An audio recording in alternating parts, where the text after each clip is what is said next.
원조 그러니까 북한 간첩 김동식 씨와 남한의 주사파의 대담 시간이 되겠습니다.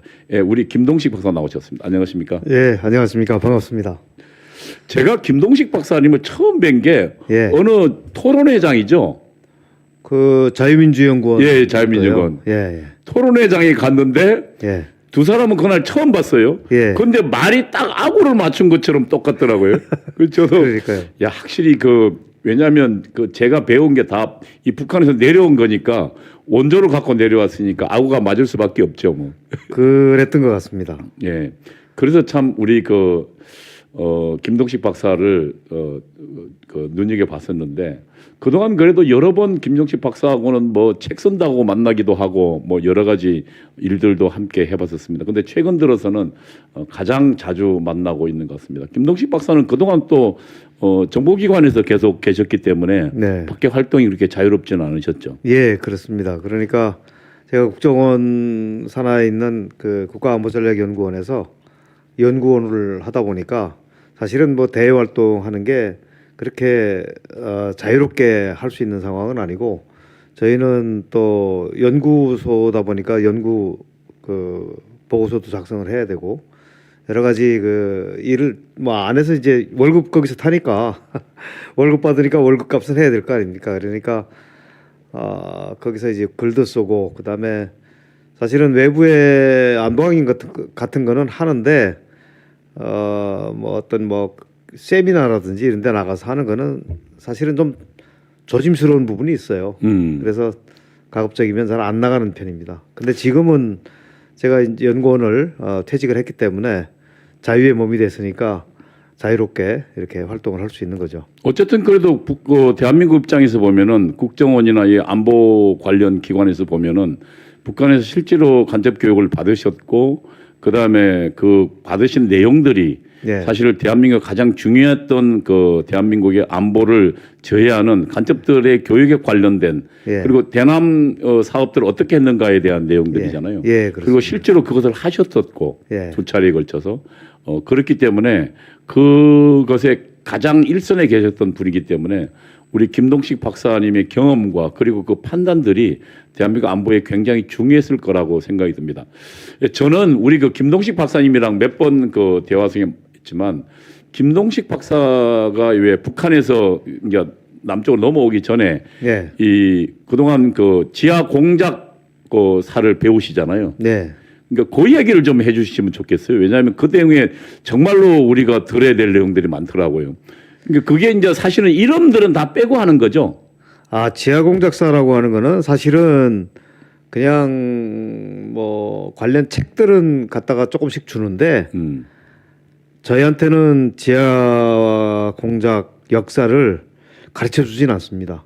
정식 과목이나 어떤 커리큘럼을 해가지고 이렇게 편성을 해가지고 가르치지는 않고 제가 15년 동안 하면서 공작 경험 사례집은 딱 한 번 봤습니다. 한 사람 거만. 한 사람 거만. 그때 다 아시겠지만 민혁당 사건의 김용환 씨, 강철 서신 썼던 김용환을 포섭했던 윤택님이라고 하는 공작원이 있었는데 저희 선배입니다. 제가 그러니까 혹시 공작원이 내려가서 네. 또 잡힐지도 있고 그러니까 그렇죠. 공작사를 다 가르치지는 않아요. 안 가르칩니다. 절대 안 가르치고요. 그렇군요. 아주 거기는 그 경우에는 예외적으로 그때 당시에 92년쯤 92년이 아니고 94년도에 제가 그걸 봤는데 양반이 89년도인가 88년 89년도 그때 왔다가 89년도에 89년도 왔죠. 네. 왔다가 갔는데 근데 우리 김동식 선생은 제일 처음에 온 게 91년도 아닌가요? 90년이요. 90년도. 저도 왔다 갔는데 저희 거는 다른 공작원들한테 안 보여줬습니다. 안 보여주고 윤택님 씨가 했던 거를 그 자료를 저희한테 보여줬는데 물론 거기에 금방 말씀하신 그러니까 왔다 것처럼 가서 보셨군요. 예, 그렇습니다. 그렇죠. 예, 그러니까 거기에 뭐 지명이라든가 아니면 인명이라든가 이런 건 다 빼고 뭐 조직 명칭이 다 빼고 그냥 기본적인 어떤 이렇게 가서 어떻게 만나서 어떤 얘기를 했고 어떤 조직이 있었는데 그 조직은 어떤 식으로 정리를 했고 뭐 그런 내용들.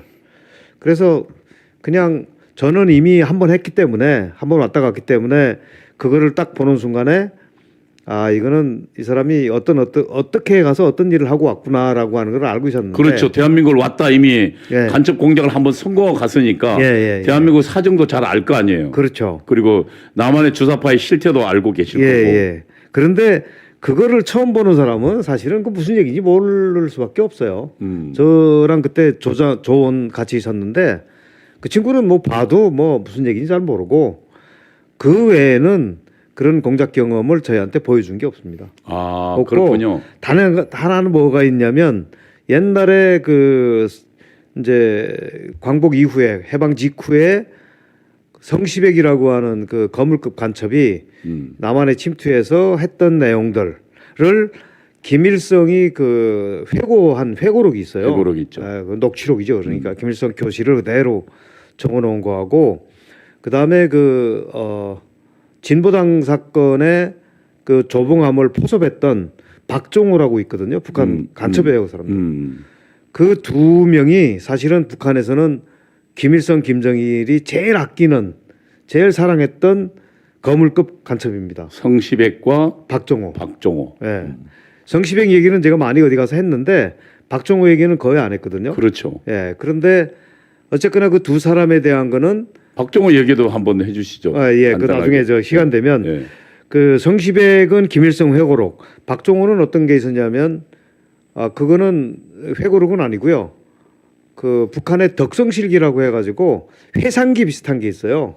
그러니까 예를 들면 본인이 내가 이제 어떤 활동을 했고 그 활동 과정에 그 글을 쓰는 건 어떤 사람이 쓰냐면 김일성이나 김정일이 직접 만나서 교시를 받은 사람, 이렇게 접견한 사람, 이런 사람들이 그 기록을 남기기 위해서 쓰는 거를 덕성실기 뭐 이렇게 얘기를 하는데 약간 수기 비슷한 거예요. 그러니까 내가 어떻게 하다가 김일성을 만나서 이런 교시를 받고 또 어떻게 했더니 잘 됐다 이런 얘기인데 그거 쓴 거를 그 책 또 2권을 받고 나머지는 역사에 대해서 이제 간부들이 차관이나 장관이나 아니면 실국장급 이런 사람들이 가끔씩 저희하고 대화할 때 단편적으로 얘기를 하는 거 그거를 가지고 경험 예를 들면 통일당 사건 때 정태묵의 동생 재수 그리고 동생의 와이프가 마약쟁이였는데 이 여자가 결국 가서 다 신고를 하는 바람에 통일당이 잡혔다. 이런 얘기는 사실은 그 간부들이 그 단편적으로 이제 사석에서 얘기하는 거를 듣고 제가 알았던 거고 그렇지만 그 사람들은 사실은 거짓말은 안 하거든요. 저희한테는. 그렇죠. 그건 왜냐하면 저희한테도 이제 앞으로 활동을 하면은 참고가 될 상황들이기 때문에 그거는 이제 어떻게 통일당이 와야 됐는가에 대한 사례니까. 그다음에 이제 공작금을 잘못 활용을 했다. 대부분 공작금에서 사고가 납니다. 그러니까 그때부터 지금까지 보면은 간첩 조직들에 갖다 주는 공작금은 다 달러를 갖다 주거든요. 근데 그 달러 뭉치를 가지고 이 사람들이 공식적으로 은행에 가서 못 바꾸잖아요. 그렇지. 그러니까 암달러상한테 그것도 좀 뭐라 그럴까요? 좀 기술적으로 좀 이렇게 몰래 어떻게 안 들키게 바꿔야 되는데 이 양반들이 달러를 그냥 뭉칫돈을 갖고 와서 막 바꿔오니까 거기에서 이제 신고가 돼갖고 경찰이 추적하고 해서 잡힌 경우가 많은데 어쨌든 그런 부분들은 그렇게 그 간부들을 통해서 알았던 거고 실제로 경험 집한 거는 딱 하나입니다. 근데 제가 들었던 중에 굉장히 쇼킹했던 것 중에 통역당 이후에 그러니까 남한 출신 여자 간첩이 내려와서 그러니까 통역당을 재건하고 올라갔다는 그 내용을 정말 쇼킹했거든요. 왜냐하면 그동안 지금 대한민국의 간첩사에 아무도 지금 재건 통역당에 대한 얘기가 없잖아요. 그 이야기를 좀 우선 한번 좀 해주시겠어요? 그게 어떤 얘기냐 하면은 1995년 제가 여기에 두 번째 나오기 직전까지도 북한에서 김일성, 김정일, 그래 김일성 죽은 다음에도 마찬가지지만 그때 당시까지만 해도 북한의 어떤 그 큰 대회를 하면 소위 북한에서는 이 무대에 앉는 사람들을 주석단이라고 그래요. 주석단 말고 그 관중석 제일 앞줄에 장관 차관급들이 쭉 앉거든요. 근데 그게 항상 앉는 사람 중에 여자가 하나 있었는데 머리 하얀 할머니가 있었어요. 그 여자가 바로 공작원이거든요. 공작원 출신이에요. 유정숙이라고. 그러니까 앞쪽에 앉았다는 것은 굉장히 높은 지위에 장관 차관이니까. 장관 차관이네. 네, 장차관들이니까. 제일 앞에 옛날 사진 보면 있을 거예요. 그 머리 하얗고 안경 쓰고 나오는 할머니가 있었는데 그 할머니가 유정숙이라고 하는 북한 공작원 출신의 차관, 그때 당시에 통전부 차관이었는데 68년도에 통역당 사건이 이제 발생하고 나서 통역당 그 간첩들이 다 잡혀갖고 이제 말하자면 처형되죠. 재판받고. 그러는 뭐 그때 뭐 잡아가지고 뭐 재판 한참 하고 있었을 거 아닙니까? 그때 북한에서는 이 통역당을 수습을 해야 되겠다. 실제로 제가 북한에서 간첩 조직을 어떻게 만들고 운영하는지를 가르쳐주는 그 과목이 지하당 건설 과목인데 지하당 건설. 예. 지하당 건설 과목 내용 중에 어떤 내용이 있냐면 기성 조직 수습이라고 하는 챕터가 있어요. 기성 조직이라고 하는 거는 깨진 조직, 깨진 조직. 노출돼서 파괴된 조직을 어떻게 가서 수습하겠느냐. 그 차원에서 그때 당시에 통역당이 깨지니까 수습하러 나온 거예요, 여자가. 그런데 나중에 이제 자료를 보니까 자료 듣고 얘기를 들어보니까 나오기 직전에 김일성이 만납니다. 야. 유정숙을 만나서 이제 근데 그 유정숙은 어떤 경력의 여자입니까? 유정숙은 원래 남한 출신이고요. 그때 당시까지만 해도 공작원들은 다 남쪽 출신이었으니까요. 그렇지. 남한 출신이었고 뭐 정확하게 그 예전에 어떤 그 경력은 제가 알 수가 없어요. 뭐 그 자료를 제가 본 적이 없으니까 남한 출신이었고 어쨌든 6.25 때 아마 월북을 했거나 엘리트 지식인 계층이었겠네. 네, 남로당원이었고 남로당. 예, 그래서 월북해서 공작원으로 차출이 된 거죠. 그때 차출됐던 사람이 이제 이선실도 있었고, 그다음에 정경이라고 제가 85년도에 대학교 졸업하고 갔을 때 저희 부장을 했거든요, 장관. 장관을 했었네. 예. 정경이 그것도 여자인데 그 여자도 정경이는 제가 뭐 조금 더 아는데 그냥 그 여자는 대구 여자예요. 언니도 공작원이고 언니도 결혼 못했고 여자도 결혼 못했어요. 어쨌든 그 유정숙은 아마 여기에서 결혼을 했던 것 같아요. 해서 애도 낳고 남한에서. 예 살다가 애를 뭐 버리고 갔는지 아니면 뭐 잊어먹고 갔는지는 모르겠는데 어쨌든 단신으로 아마 월북을 한 것 같아요. 그래서 68년도에 통일당 사건이 발생하니까 그걸 수습해라 하는 임무를 받고 김일성 직접 만나서. 예 만나서 받고 뭘 하냐면은 평양 의과대학 병원에 일단 가가지고 이빨을 다 뽑아요. 야. 그때 당시에 40대 정도 나이가 40대 뭐 한 중후반 정도 됐겠죠. 이빨 다 뽑고 뽑으니 이게 사람이 저는 뭐 안 해봤기 때문에 모르는데 이빨이 없으면 이렇게 이게 탁 다물어지면 할머니처럼 보인대요. 할머니처럼 보이죠. 예. 네. 이게 흐물흐물해지면서. 예, 그러니까 예. 이게 나이가 아무리 젊어도 늙어 보인다는 거예요. 그렇게 해가지고 이 여자가 이제 완전히 할머니로 변장을 한 거예요. 야. 그렇게 하고 이 한국에 나와서 임무 수행을 했다는 거예요. 그 임무 수행 내용에 대해서는 저희가 알 수 없고요. 그래가지고 여기서 임무 수행 말하자면 자녀 세력들 수습하는 거를 다 해가지고 정리를 해놓고 복귀를 한 거예요.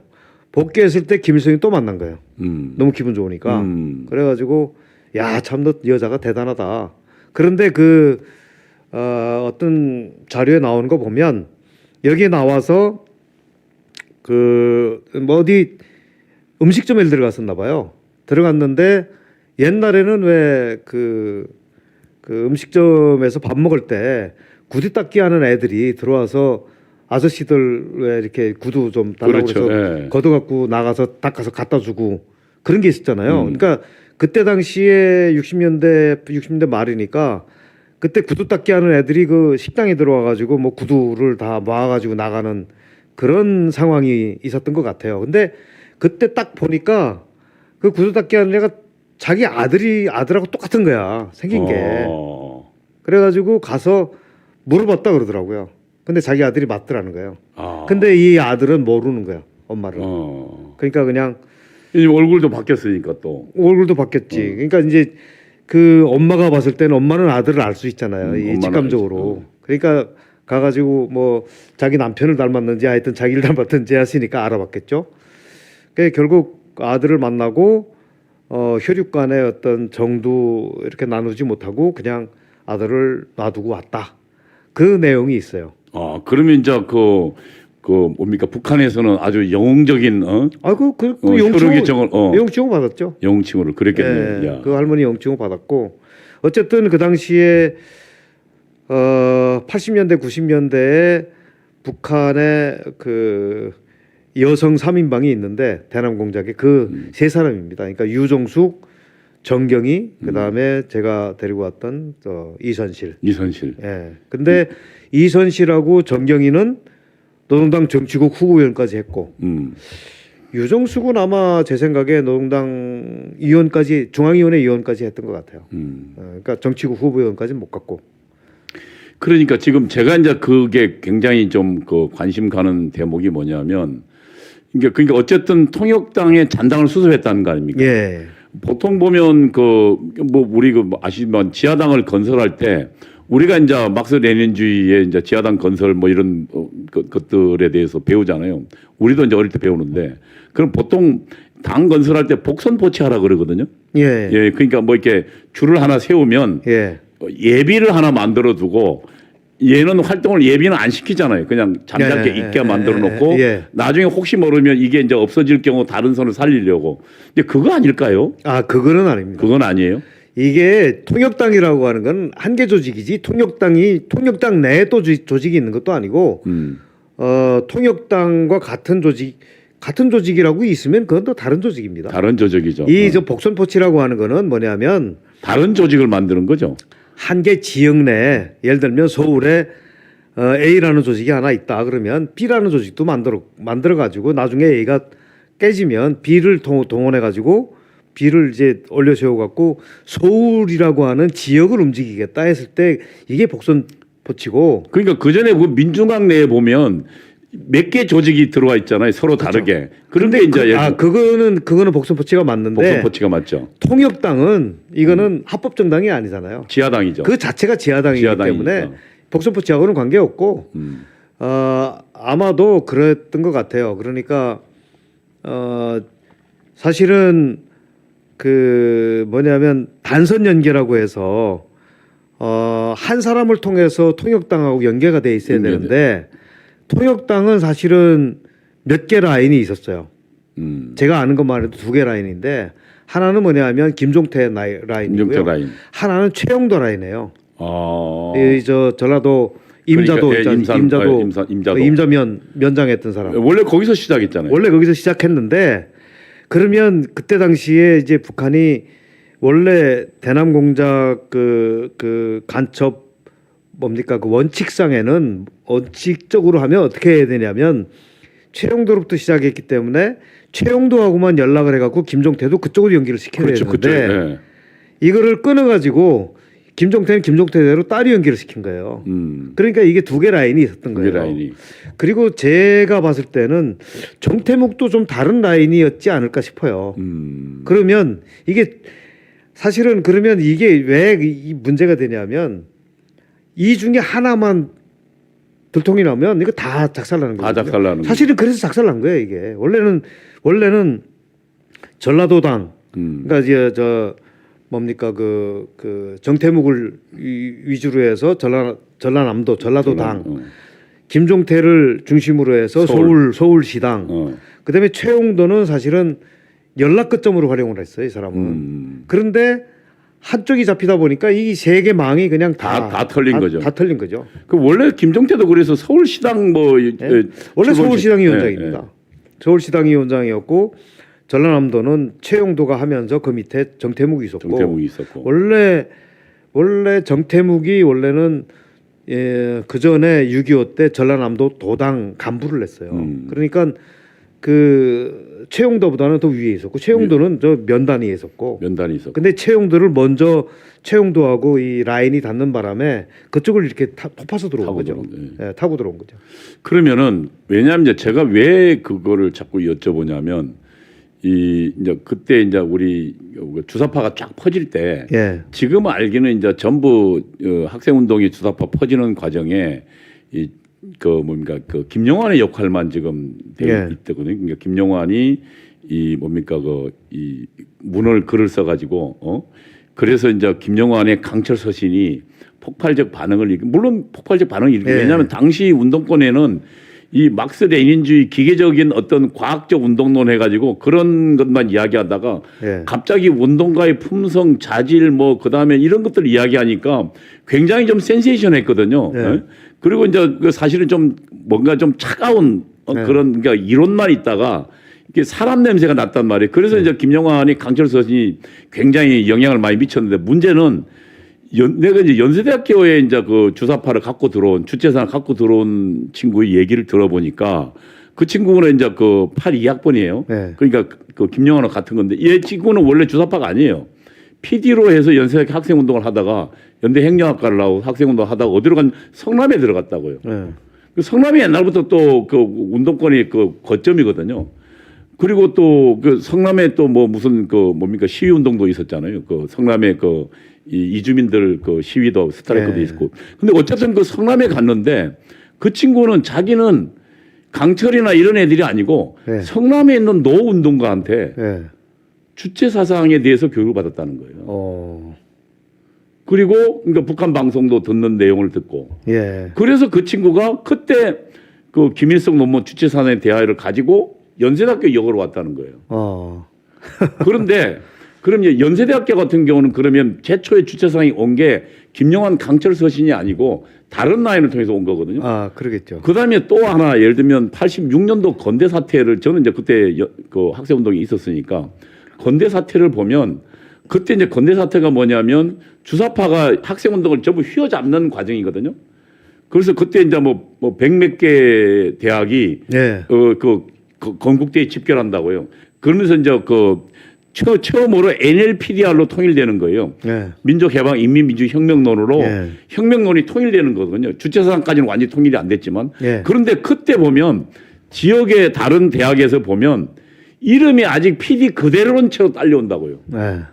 근데요 학생운동이 그렇게 한꺼번에 그냥 이 뭐라고 그러나 천하 통일을 이룬 사례가 없습니다. 사상 통일 이런 거죠. 사상 통일을 이룬 게 어려워요. 왜냐하면 학생도 대부분 다 그 엘리트 지식인들 주기 때문에 논쟁이 심하거든요. 그리고 논쟁 졌다고 내가 졌습니다. 예를 들면 건단들 같은 경우 싸움해가지고 딱 지면 내가 졌습니다. 손드는 경우가 있잖아요. 그런데 말싸움은 그렇지 않거든요. 그래서 거기에 지면 또 다른 이유 갖고 계속 덤비는데 근데 그 얘기 들으니까 참 재미있는 게 좀 기억이 나는데 90년에 제가 왔다 갔는데 90 한 2, 3년쯤에 북한 노동당 그 당시에 사회문화부 지금 그 이후에 대연락부가 되는데 대연락부 담당 저희 부부장이 이 양반은 대남 공작의 정말 베테랑입니다. 그 양반이 뭐 김용환 공작하고 다 뒤에서 정말 뭐 대부인데 이 사람이 윤택님을 보낸 사람이네. 예, 이원국이라고 양반이 했는데 그 양반이 이렇게 대화를 하는 도중에 이제 여기에 한번 왔다가 가면 뭐 나이에 관계없이 이제 평가를 받고 뭐 공화국 용치고 받고 국기훈장 1급을 받으면 나이에 관계없이 굉장히 좀 대우를 잘해줘요. 그렇죠. 급도 이제 올라가는 거잖아요. 네, 사실상. 급수도 많이 올라가고.